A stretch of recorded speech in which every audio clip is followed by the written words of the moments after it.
Bien le bonjour. Il fait beau pour une fois. Je ne sais pas pourquoi je suis en haut lit. J'ai chaud. Chaud. Peut-être bon signe, mais c'est un peu ambigu des fois la température. Alors un petit matin avec la petite. La marche. Une grosse problématique dans notre société à cette heure. C'est vraiment incroyable que quelque chose aussi simple est tellement difficile à comprendre.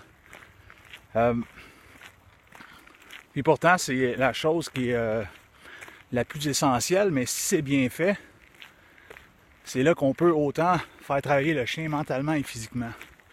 Bien sûr, un petit chien comme ça va vite. Donc la première étape, ça va être de vraiment indiquer au chien qu'une laisse, on cède à ça.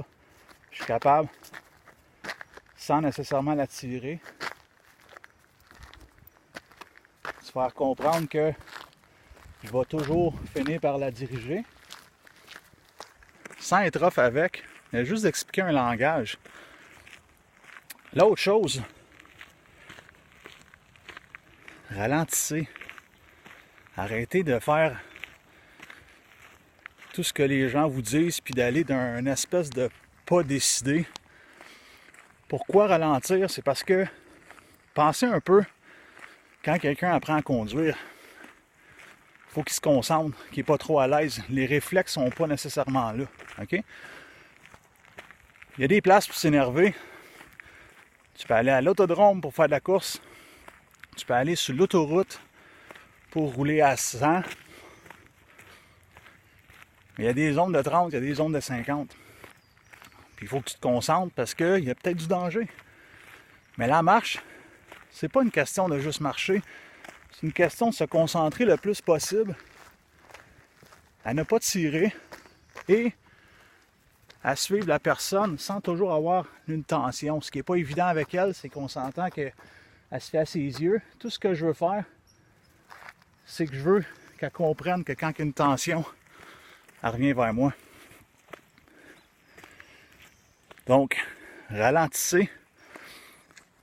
Parce qu'un chien qui va vite, quand vous allez vite, un chien qui va vite, c'est pas évident d'aller chercher une concentration autant pour vous autres que pour le chien. Donc, si tu n'es pas prête à aller sur l'autoroute, continue à conduire dans la petite rue. C'est comme ça que tu vas apprendre à conduire comme du monde. Si tu finis par conduire comme du monde.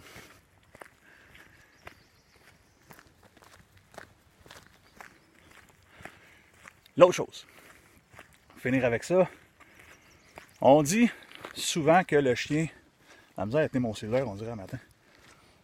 On va m'arrêter un peu. Check. C'est pas évident, il y a plein d'affaires. Le chien a besoin d'explorer.